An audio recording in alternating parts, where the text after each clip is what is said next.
चलिए बाबू, उस वीडियो में 11 नंबर 11 नंबर क्वेश्चन बता चुके हैं। अब इस वीडियो में आपको 12 नंबर क्वेश्चन बताना है, ठीक है। चौथा का 12 नंबर क्वेश्चन, ठीक है। इस सवाल में बाबू 15 क्वेश्चन है, ठीक है। आज इसको हम खत्म समाप्त कर देंगे, ठीक है। लेकिन कल से हम आप लोग 5.2 चैप्टर पढ़ने वाले हैं, ठीक है। यही चैप्टर के नाम है, जिसका नाम है अर्थमेटिक प्रोग्रेशन, जिसको हिंदी में हम लोग समांतर श्रेणी बोला जाता है, नहीं। चलिए 12 नंबर क्वेश्चन है, देखिए √2 √8 कॉमा √18 कॉमा √32, ठीक है। इसको मैं थी कि फैक्टर किया तो √2 का फैक्टर √2 हो गया है, 8 का फैक्टर √2 हो गया, √18 का कर दिया 3 √2 हो गया, √32 का 4 √2 हो गया, नहीं। अब क्या करेंगे बाबू, अब आपको D1 निकालेंगे। D1 का फॉर्मूला पहले बता चुके हैं आपको कि दूसरा पद में से पहला पद को क्या करते हैं, घटा देता, नहीं। दूसरा पद ये हो गया, ये आपका A1 हो गया, नहीं, ये आपका A2 हो गया, ये आपका A3 हो गया, ये आपका A4 हो गया, नहीं। देखिए तो A1 हो गया √2, A2 हो गया 2 √2, A3 हो गया 3 √2, A4 हो गया 4 √2, नहीं। चलिए बाबू, तो अब क्या करेंगे, D1 निकालेंगे तो दूसरा पद में से पहला पद को घटाएंगे, तो 2 √2 में से घटाएंगे किसको, √2 को, नहीं। A2 में से A1 घटाएंगे। D1 बराबर फॉर्मूला होता है बाबू, A2 में से A1 घटाएंगे, तो 2 √2 में से √2 घटाएंगे तो क्या बचेगा, √2 बचेगा। अब क्या करेंगे बाबू, D2 निकालेंगे, तीसरा पद में से दूसरा पद को घटाएंगे, तो तीसरा पद है 3 √2 में से घटाएंगे क्या, 2 √2 बराबर क्या बचेगा, √2 बचेगा, नहीं। अब चलिए बाबू D3 निकालेंगे। D3 का मतलब फॉर्मूला क्या होता है, चौथा पद में से तीसरा पद, तो चौथा पद है 4 √2 में से घटाना है क्या, 3 √2 बराबर क्या हो जाएगा, √2 हो जाएगा। 4 में से 3 घटा ले तो खत्म हो गया, नहीं। तो ये आपका क्या बचेगा, √2 बचेगा। मतलब अब तीनों बराबर हो गया, लिख देंगे D1 बराबर D2 और बराबर D3, तीनों आपस में क्या है, बराबर है। इसे लिख देंगे कि अतः यह क्या है, AP में, या AP में क्या है नहीं। चलिए ये AP में क्या है।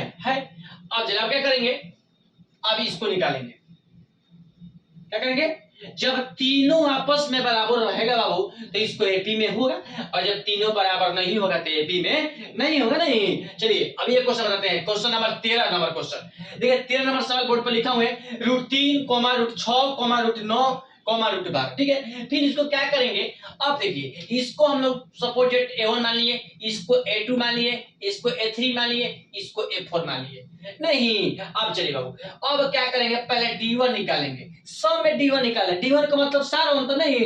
चलिए अब क्या करेंगे, A2 में से A1 घटाएंगे, तो √6 में से √3 को घटाएंगे, नहीं। अब बताइए √6 कम करेंगे तो क्या बचेगा, तो आप लिख सकते हैं इसको √3 गुना √2 लिख सकते हैं, √3 में गुना √2 से गुना करेंगे √6 बन जाएगा, नहीं। और माइनस √3 जो कहते हो, ठीक है। अब देखिए बाबू दोनों में √3 हो आ गया, नहीं। तो जब दोनों में √3 आ गया तो √3 क्या हो जाएगा, कॉमन ले लेंगे, √3 कॉमन लेंगे तो क्या बच गया, देखिए √2 बच गया और -1। अब इसको √3 में 2 हो जाएगा तो 3 2 हो जाएगा, आपका ये -1 तो √3 हो जाएगा, नहीं। एगो आपकी ये आ गया। अब देखिए बाबू D2 निकालेंगे, D2 निकालेंगे तो D2 का मतलब क्या, तीसरा पद में से दूसरा पद, तो √9 में से √6 को क्या करेंगे, घटाएंगे, √9 में से √6 को क्या करेंगे, घटाएंगे। आप देखिए √9 को ऐसे लिख सकते हैं, √3 गुना √3 लिख सकते हैं, अब माइनस चिन्ह कहते हैं, √6 को लिख सकते हैं, √6 के √3 गुना √2, देखिए यहाँ पर जो लिखे हैं, नहीं। अब देखो दोनों में √3 आ गया तो √3 क्या करेंगे, कॉमन ले लेंगे, तो √3 कॉमन लेते क्या बचेगा, √3 माइनस D2 कॉमन आ गया। अब देखिए बाबू अब D3 निकालेंगे, D3 का मतलब क्या, चौथा पद में से तीसरा पद, मतलब कि √12 में से घटाएंगे किसका, √9, नहीं। अब देखिए बाबू 12 का फैक्टर करेंगे यहाँ पर, तो 12 का निकाल देंगे, 2 6 का 12, 2 3 6, क्या 3 √2 आ गया, नहीं। क्या आ गया, 2 √3, 2 √3, ठीक है। और इसके बाद देखिए अब क्या करेंगे,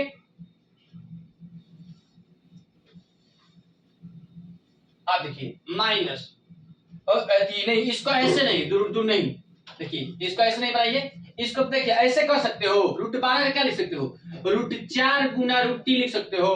√4 गुना √3 बराबर √12, नहीं ऐसे भी हो सकता है। अब देखिए माइनस √3 को ऐसे लिख सकते हो, √3 गुना √3 तो √9, नहीं। अब देखिए अब दोनों में √3 है तो √3 कॉमन ले लेंगे, तो क्या बच गया बाबू, √4 माइनस √3 बच गया। बोलो इतना बात समझ में आ गया, दोनों में √3 है तो √3 कॉमन ले लिए, तब √4 बच गया, माइनस चिन्ह करते हैं √3 बच गया। नहीं तो चलिए तीनों आपस में वो देखिए बराबर है, क्योंकि D1 के मान इतना है, D2 के मान इतना है और D3 के मान इतना है। तो लिख देंगे बाबू कि लिखेंगे कि D1 बराबर D2 बराबर D3, मतलब कि तीनों आप D1 जो है D2 के बराबर नहीं है और D2 जो है D3 के बराबर नहीं है, नहीं मतलब तीनों आपस में बराबर नहीं है। तो लिख देंगे कि अतः